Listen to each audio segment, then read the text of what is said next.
get a little out of, not only, what we're going for is not only to have a conversation around R&D and some questions and answers, but also, right, just to be able to have a conversation around what companies are looking for and what the value is from an R&D perspective. Is that fair?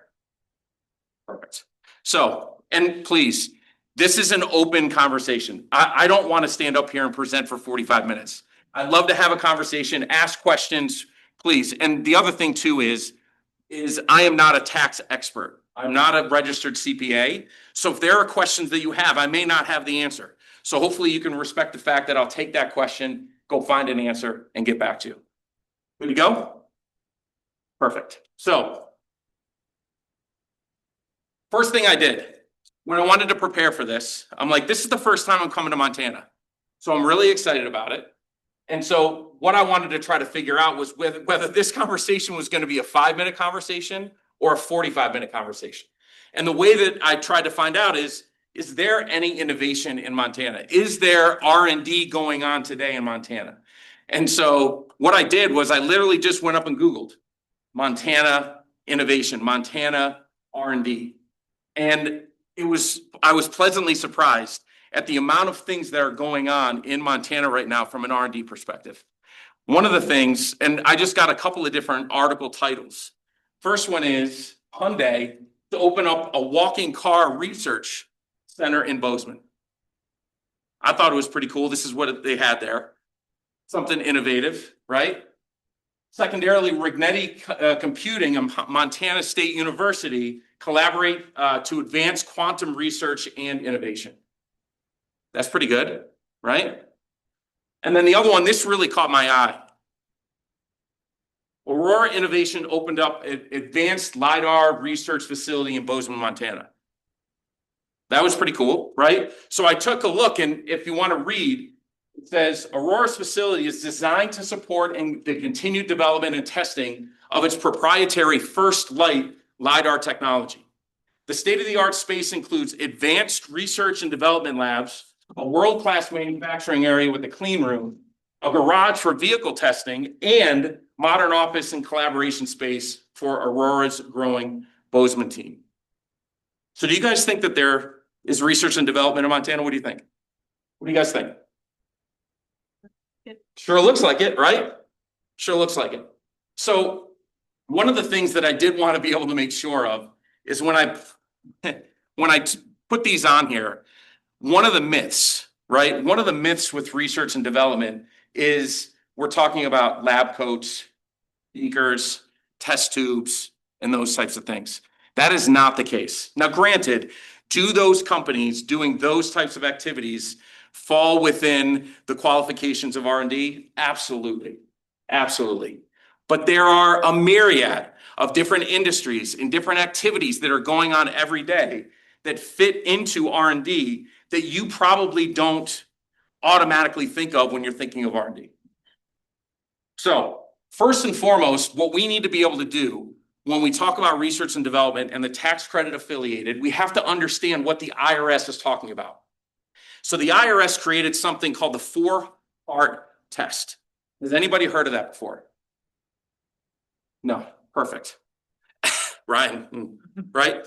So the 4-part test, it's a simple test and it's a simple way for the IRS to be able to give qualifications and give guidance to those that are looking to be able to qualify in regards to the activities. As I said, it's an activity-based tax credit for them to be able to follow. The first on the far left is permitted purpose. And as it says, the activity must relate to the development or improvement of either the functionality, the performance, the reliability, or the quality of a product, a process, a software, or a formula. So essentially what's going on is, are you developing something or are you improving something? That's the question. Secondly, it needs to be technological in nature, which means it needs to be either physical or biological science, right? There needs to be some sort of science in it. Third, and these 3 and 4 tie together, right? 3 and 4 tie together because 1, there needs to be some sort of uncertainty in regards to the action itself. Hey, we want to try to figure out, we have an alloy, we have a metal alloy that we're testing in regards to heat. and how hot it will stay solid or it'll keep form. So we're wondering what the temperature would be, right? That's an example, right? So again, we have to eliminate the uncertainty. And by doing a process of experimentation, we can eliminate that uncertainty. Is everybody good? Any questions on this, on the 4-part test? So this is what we try to go through when we go and sit down with clients to be able to talk about what type of activities they do that fall in line with this. So before I go to this, so essentially what we're talking about are costs, right? We're talking about costs. We're talking about expenditures. We're talking about how much money a company is spending in regards to the R&D activities, because those costs, when accumulated, when thrown in this proverbial bucket, right, can then be measured, and we can figure out and extract and parlay a credit out of those expenditures. Does that make sense? So there are activities that are going on. They fit the 4-part test. They cost money to a business owner, and we take those costs and put them in this proverbial bucket. We keep track of them, and then we can extract a credit from there. Right? So when we look at this, there are different costs that qualify for R&D. So some of the costs, right, on the far left are wages. Now, wages make up about 75% of an R&D tax credit. So it's the people, right, doing the actual work, doing those activities. So as an example, what we normally say is if Mike Aubel is a system engineer and he is working as, doing R&D, how we measure the cost affiliated with this is that we take how long or how much time does Mike spend doing R&D activities, right? So how much of his time? Mike spends 50% of his time doing the R&D activities that are connected to the 4-part test, right? So Mike makes $100,000 a year. So if he takes 50% of his time doing R&D and he makes $100,000 a year, then we're taking how much and putting it in that proverbial bucket. How much are we putting in? 50 grand, right? So we're putting 50 grand in, and that's the cost that the company is spending for Mike's time doing the R&D activities. So the process is that we go through all the individuals that are connected to whatever activity or activities that are considered R&D. So a lot of times it's not just those people that are touching the actual activity. There's a lot of times where it's leaders, right? It's leaders of those individuals. So it's an engineering supervisor. It could be a CFO. It could be a COO. But again, the percentage of time that they're connected to that R&D will change, right? So those that are touching it every single day, their time is higher, right? 80%, 90%, 70% of their time is spent doing that. Whereas a C-level executive may still be in there. He or she would, kind of be taking a look, be talking, doing planning, understanding what direction they want to go, but their percentage of their time is much lower. Again, we're taking all of that time and we're figuring out what the cost is and we're putting it in that bucket to then parlay to the R&D tax credit. The second piece, so first, are there any questions before I go any further? What kind of questions do we have? I'll stop here and want to be able to make sure I don't roll through this quickly. Do you guys have any questions? Anything? I'll keep on going. I just want to make sure if you guys had questions or examples or anything that I would be able to help. Are we good so far? How far back can you claim the credit? You can actually go back 3 years. You can go retro for 3 years, right? So essentially from a 2025, if we're looking at 2025, we can look at 24, 23, and 22. But once the 25 return is filed, then we can't go to 22. Now we're in 26, which means we can go 23, 24, 25. Good?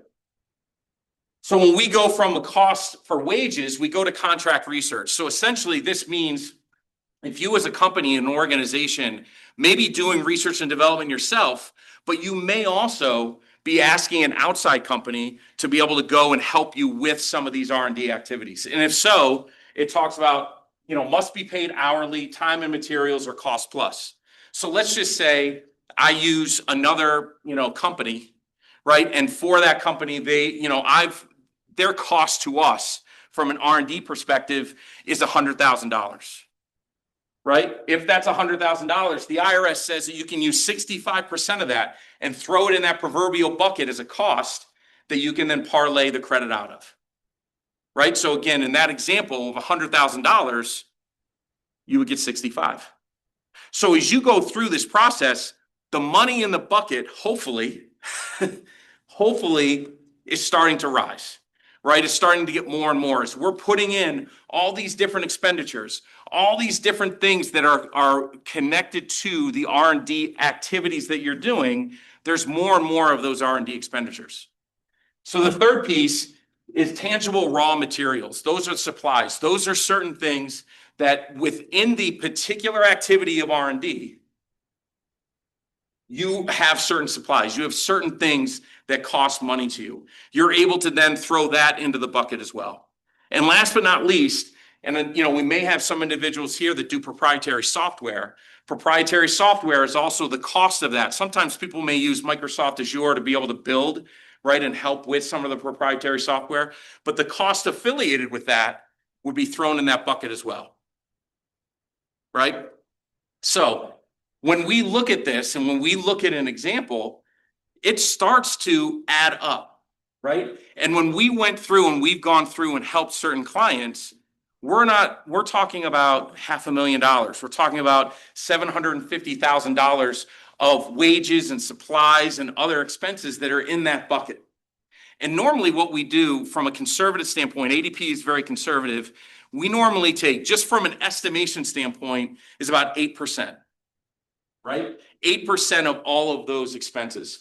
So if you had, call it $1 million sitting in that bucket, 8% of $1 million, anybody do quick math? $80,000. $80,000. Who wouldn't want a dollar for dollar offset of their federal tax liability of $80,000? Anybody? Anybody take that? I would take that, right? I would take that. So from the standpoint of what the process is and where the value is, right? It's a matter of understanding and getting someone to be able to understand what the R&D activities are going on. And then being able to break it up into some of the different costs. Questions so far? How do you determine what supplies qualify? That's a good question. So it ties directly to where those R&D activities are. So we really break down and understand, we would get some of the detail in regards to costs and the things that you're purchasing. But, as an example, like if someone is, if someone's doing some sort of R&D activity where, I'll stay with the example of metals, right? And being able to test metals, the metal itself and the raw materials that they need to be able to do the test would be considered supplies. Mike, is there a cap on the amount that you're eligible for? No. It can go up to whatever. To a point, I'll say no, right? So as a small business, right, if you've been in business for less than 5 years and have under $5 million in gross receipts, there's a max amount of $500,000 as a credit that you can take towards your payroll liability, right? So again, it's the 5, 5, and 5, right? So it's 5 years and $5 million in gross receipts. It's $500,000 that you can take off of payroll. But when you're done with that, the tax credit itself, the R&D tax credit, is off your federal tax liability, off of what your return is, not payroll. Great question. Great question.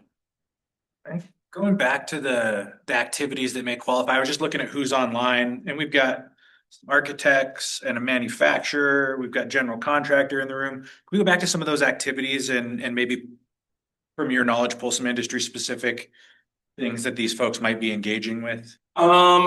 Yeah. So you said. Oh, I know we've got some guys from collaborative design architecture, so they're architecture's tough. I'm just right. Contracting. Yep. Contracting. I mean, it's a matter of whether are you developing something or are you innovating or improving, right? So is there a process that you're doing today that you're improving on, that you're doing something different than you were before? And if so, those are the types of activities that are tied to R&D. I don't mean to give a basic, but a lot of times what we'll do is to be able to, we could sit and have that conversation and we'll roll up our sleeves and ask about 1,000 questions in regards to what are some of the things they're doing.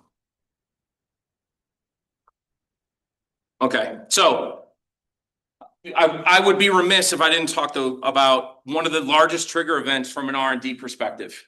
And that's the One Big Beautiful Bill. Anybody heard of it? Yeah. Okay, a lot of smiles in the room. I'm sure they're smiling online.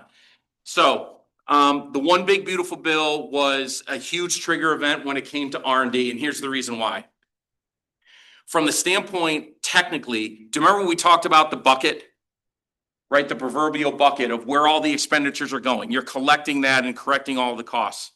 Before the One Big Beautiful Bill, organizations were instructed that they had to amortize that amount over 5 years. So essentially, in our example of saying there's $1 million sitting in this bucket, right? They would have to amortize that $1 million over 5 years. So essentially, using $200,000 instead of $1 million to be able to figure out an R&D tax credit. What do you think? Do you think that that would be less valuable? Right? Very much less valuable. So a lot of times clients, organizations never did an R&D tax credit because they were like, you know what? It never really works. It's not as valuable to me. And do you remember when I said in the very beginning, 2/3 of companies that actually qualify for the R&D tax credit, 2/3 of them don't take it. That's crazy. It's almost, I don't want to say free money. It's not free money, but there's over $20 billion sitting with the IRS that they're allowing people to take this as a credit and people aren't taking advantage of it. It's crazy. So this is an opportunity, right? But the 2/3, the reason why 2/3 is such a large number is because before the One Big Beautiful Bill, people explored it and it wasn't profitable enough. They didn't want to move forward. Right? Because there was too much work, it didn't pay off, whatever the case is. Now, with the One Big Beautiful Bill, what's going on is this, is you can take 100% of the expenditures that you find within that year. So here's an example. Patrick, right? Patrick, what is the one store, the one retail store that you love, that you go and buy something, what is your favorite retail store? For anything, just whatever. If you want to go buy something for Patrick, what's the store that you like to go to? Target. Target. Okay. Who likes Target? I like Target, right? So Patrick I'm going to give you a $500 gift card to Target. Would that make you happy? Sure. Right? Would make anybody happy, right? Make anybody happy. So if I gave you this $500 gift card and said, here you go, Patrick, take it. You can go to Target. And wait a minute, before you go, you can only use 20% you can only use $100 this year. Then you can use $100 next year and $100 the year after, and the year after. It's still valuable, but is it as valuable as being able to have $500 in your hand? No, right? So that's kind of the same concept, right? The IRS essentially said that instead of amortizing over 5 years, we're going to be able to let you go and spend $500 at Target. That's why it's so exciting now to do R&D tax credits, because kind of the governor is off. We can utilize 100% of those expenses that we find within a year and be able to turn around and utilize them as a dollar for dollar tax credit. So, the One Big Beautiful Bill, whether you like it or not, this has been a trigger event, and a positive trigger event when it comes to those companies that once maybe looked into it, but now we're like, no. They've heard of the R&D stuff and they're like, no, it's no good. It's not valuable. It is valuable. It's 5 times more valuable than it was 3 years ago when you probably explored it before. Does that make sense? What do you guys feel about that? What's your take on that? Do you like it? Do you not like it? What do you think? Do you think it's valuable? What do you think? Yeah, I think it's great. We're able to use it, yeah. Good thing for those, right? For the economy. Good for the economy, right? I love it. Like of that 2/3 that don't take advantage of it, is it a knowledge issue? They don't know about it, they're not aware of it, or is it Yeah. a kind of going back to this amortization schedule? So This. yeah, I would say there's probably half and half. Half of the people that aren't taking it, that do qualify, thought, hey, you know what? I talked to my CPA, it was 5 years ago, we went down the road, we explored it, it didn't work. Get it, great. I understand, and I'm sure this is great, but there's been major changes that have gone on with the R&D tax credit. This is something you need to look at, right? The other half is they've never heard it, right? They've never heard it at all. At all. So we always talk about this. I don't want to get too technical, right? But the way that this works is this is a part of your organizational filing. This is a 6765, right? This is the file, the form that needs to be filed, right, when talking about an R&D tax credit. This is and what companies like ADP do is we provide you with all of the information and exactly what to fill out, and then you hand it over. We work hand in hand with the CPA, with your CPA, right, to make sure that they feel comfortable with the numbers, and then they take the numbers and they put it in the file.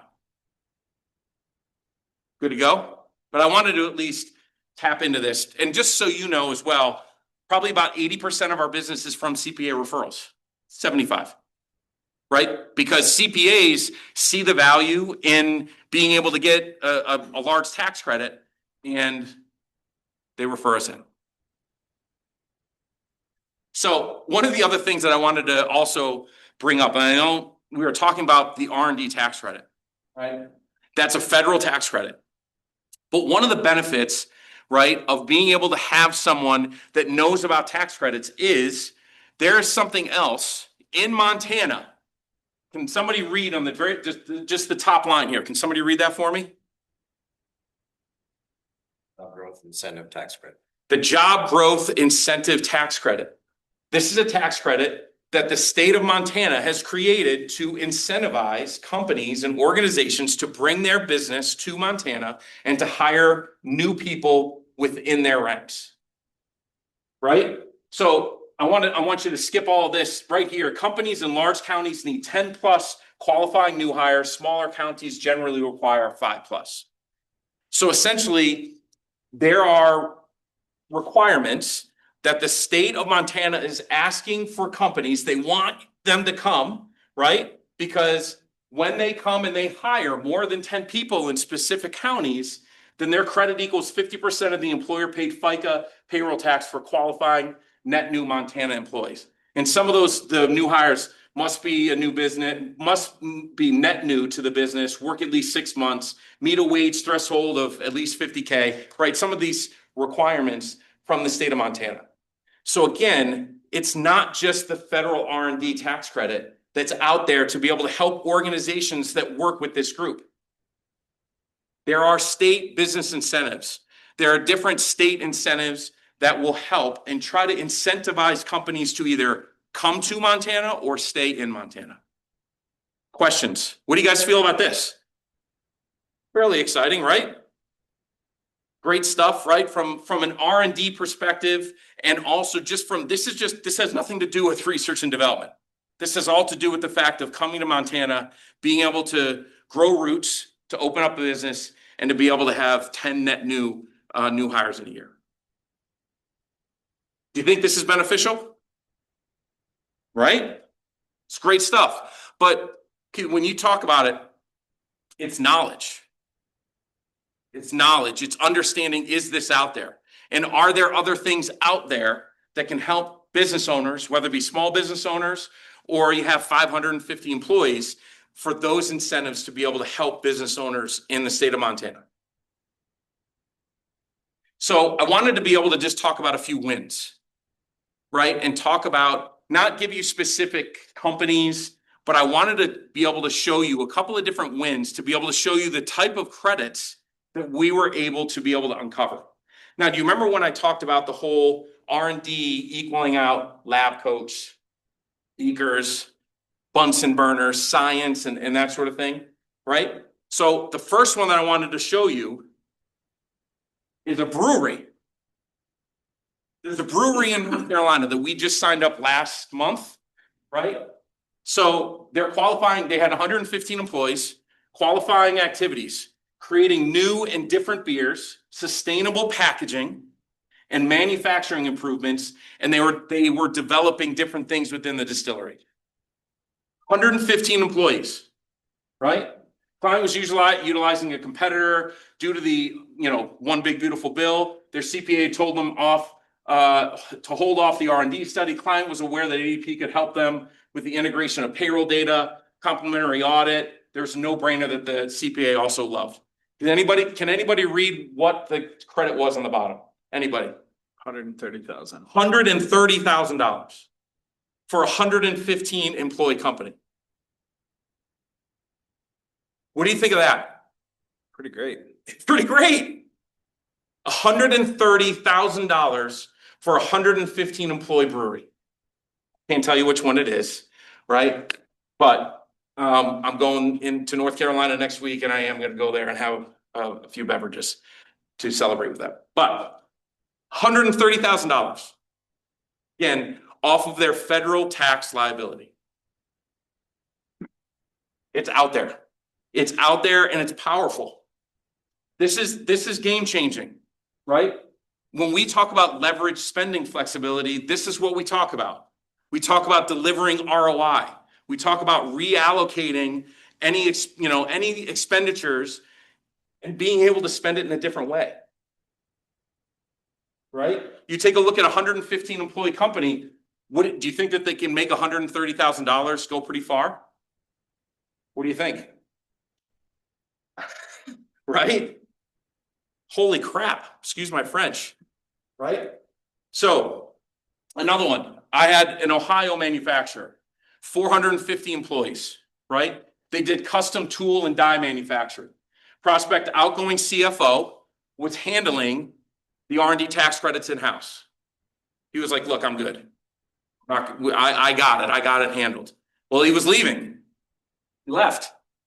And he was on his way out from a retirement standpoint, and there was no institutional knowledge behind him. So we came in and helped. We actually got them, again, $80,000 as a tax credit. They were getting around 50 or 60. So we actually found another $20,000 just based upon some of the different things that we bring to the table in regards to asking some of the questions, talking to some other people, and getting some other labor numbers. So again, $80,000. What kind of impact does that make? Right? So from someone that's worked at ADP for 25 years and going and talking to business owners, C-level executives about investing more money to do certain things with ADP, how awesome is my job now where I get to go and talk to people and say, we just found you $80,000. Right? We just found a way for us to be able to deliver ROI back to you so that you would be able to utilize it in other ways. So this is what we do, and this is how the R&D tax credit can benefit and impact different businesses. Does this help? Just kind of bring it together in regards to what the impact is and what it could do. So I wanted to do something very quickly. Can I have a volunteer? Someone. It's not painful. It's not gonna, would you like to volunteer? Okay. Okay, come on up. Can you guys give her a round of applause? Your name? Meredith. Meredith. And can you tell everybody, Meredith, where you're from, what company? I have my own online retail sales business. I sell online with Amazon and Walmart.com. Awesome. I love it. Brand, yeah. Perfect. So I don't know if you know this, but based upon some of the activities that you did here today, you actually won a prize. Did you know that? So do you know where that prize is? No. No. Okay. Do you know how much the prize is? No, is it a $500 Target card? No, you never know. You never know. That's very intuitive. It's not though. I'm sorry. I'm sorry. So what I want to do is play a little game of hot and cold. Have you ever played that? No, not really. Okay, so you want to, as you're walking around, I'm gonna tell you you're getting hotter or colder. When you get hotter, you're walking towards the prize, right? So the benefit is that I know where the prize is, right? I know where it is. So I'm gonna help you find the prize. All right? So we're all gonna kind of help her, all right? So what your job is right now is it's somewhere within this room. So what I'd ask for you to do is just start walking around the room and I'm gonna give you hot and cold, and then you can change your direction based upon moving away from cold and moving towards hot.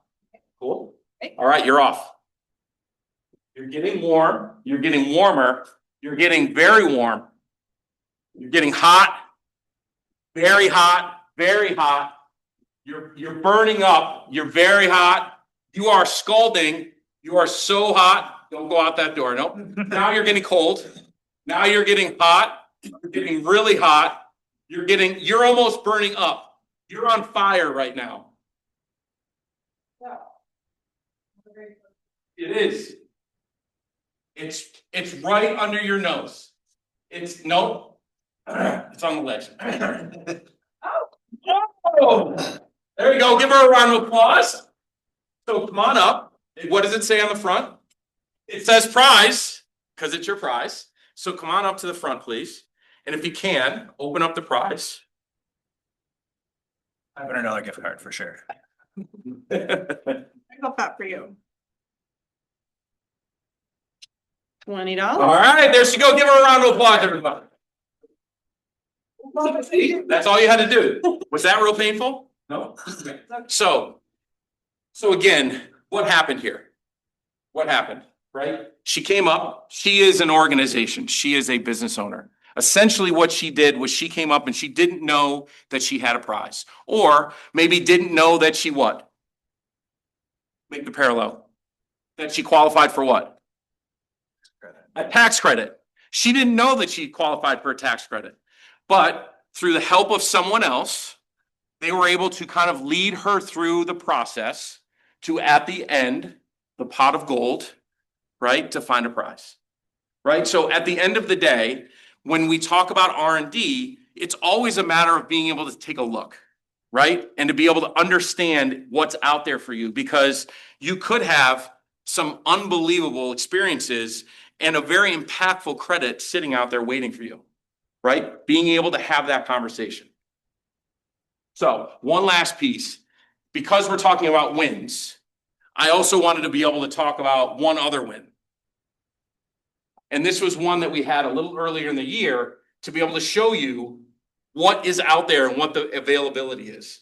So we're not talking about 4, 5, 6-figure credits. We're talking about with an Ohio automotive manufacturer. They helped produce EV auto parts. We sat and helped them. We talked to them, and we found them over $1 million in an R&D tax credit. Is that every time? No, right? It is not every time. But it is out there, and it is something that is available. Again, just a test for understanding. What's the dollar amount that the IRS has earmarked? How much? 5 billion. 20 billion. 20 billion with a B, right? There for the taking. $20 billion for the taking.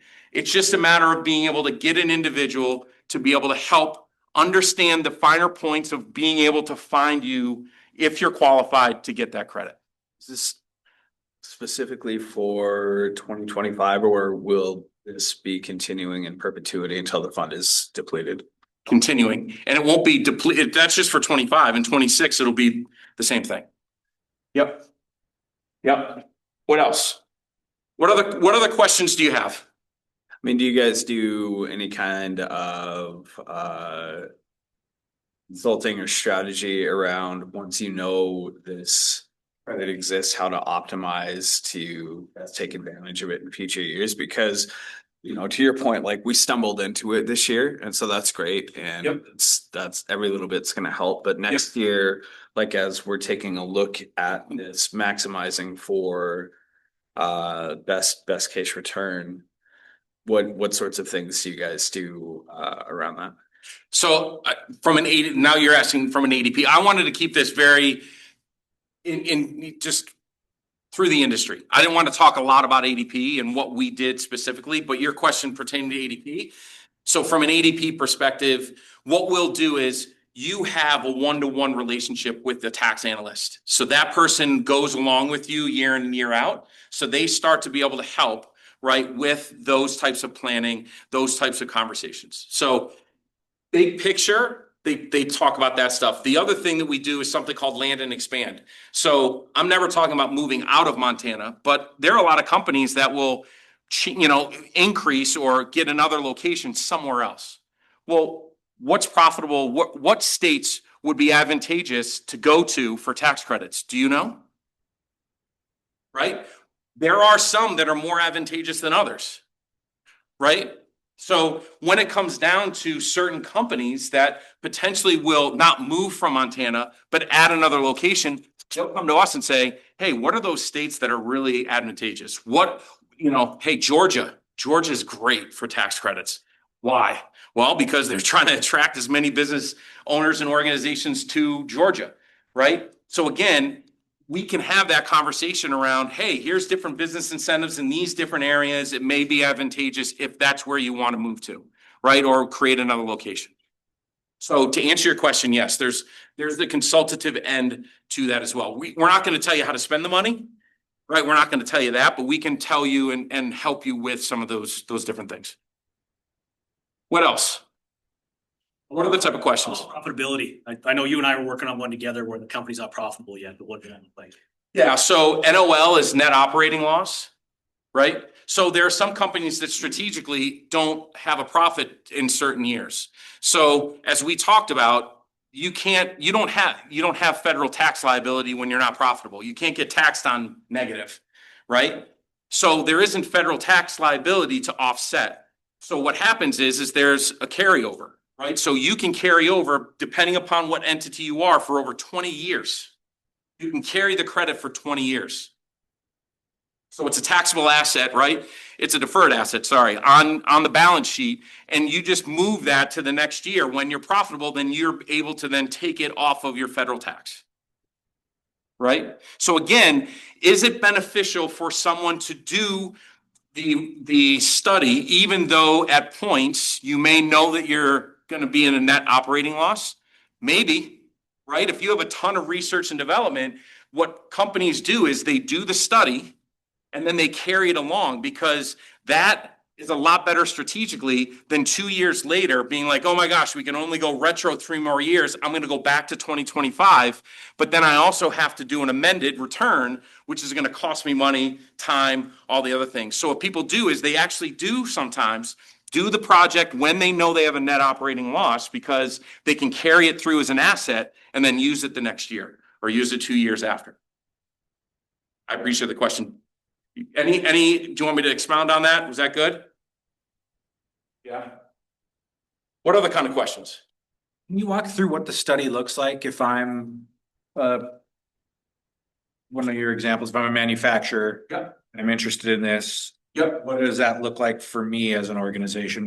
Normally a study is between 4 and 8 weeks, depending upon how complicated it is.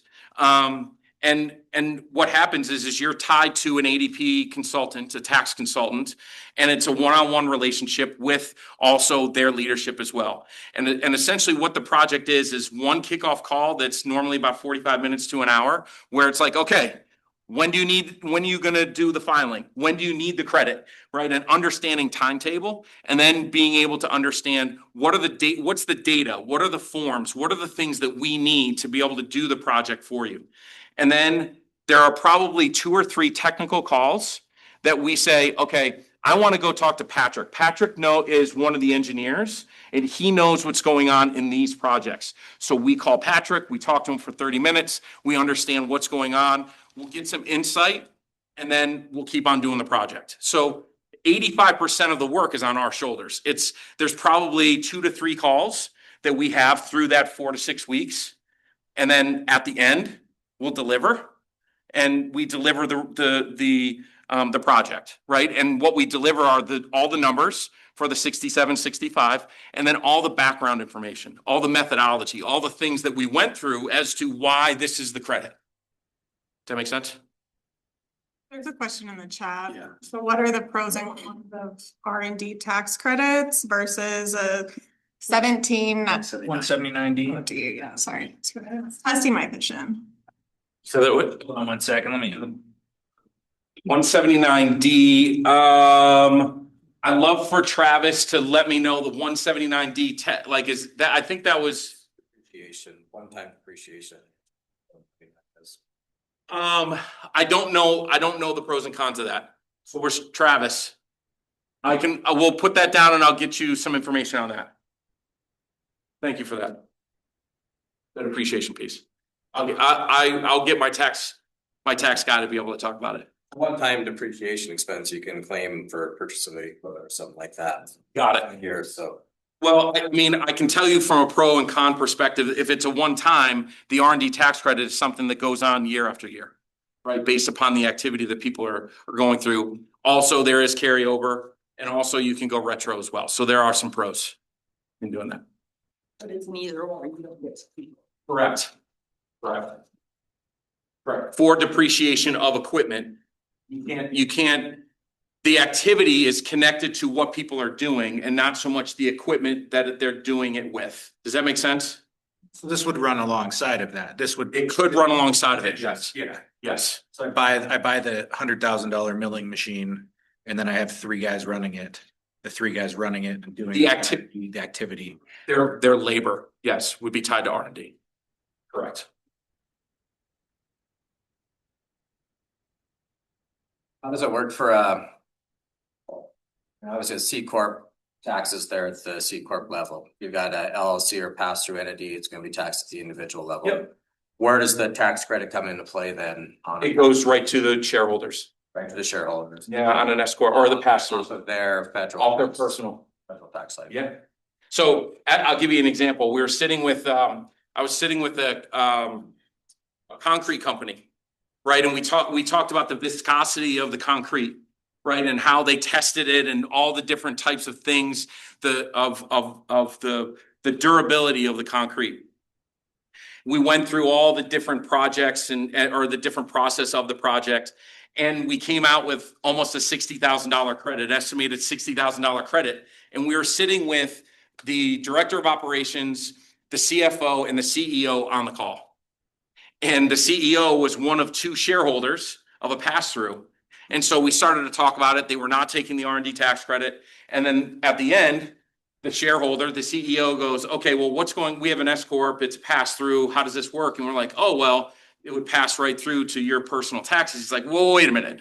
So if we have 2 shareholders, are you telling me that I can take $30,000 off of my personal, federal income tax? I said, yes. He's like, okay, what do we need to, do you need to sign an MSA? What do we need to do? Let's get this thing moving. So yes, I appreciate the question. What other things? Was this valuable? Did this hit home with anything that you're doing? Or at least, do you see some value in regards to the R&D tax credit, how it can impact and how it can affect different businesses, whether it be small or large? Yes, no, maybe so. Yeah. What are the questions?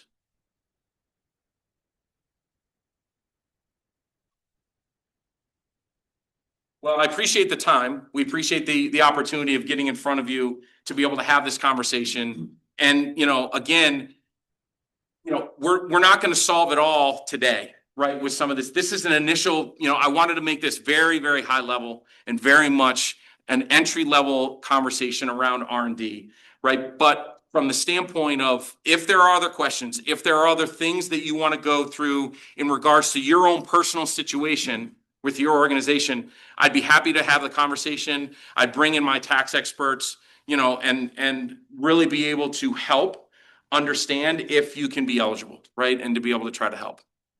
So hopefully this was valuable. If there's anything you ever need, do not hesitate. Give Ryan a call, give myself a call. We can help out, but hopefully this is beneficial. And if you need anything in the future, please let me know. And thank you again for the invite. We do appreciate it. Thank you much. Thanks for having me. Good. Thank you.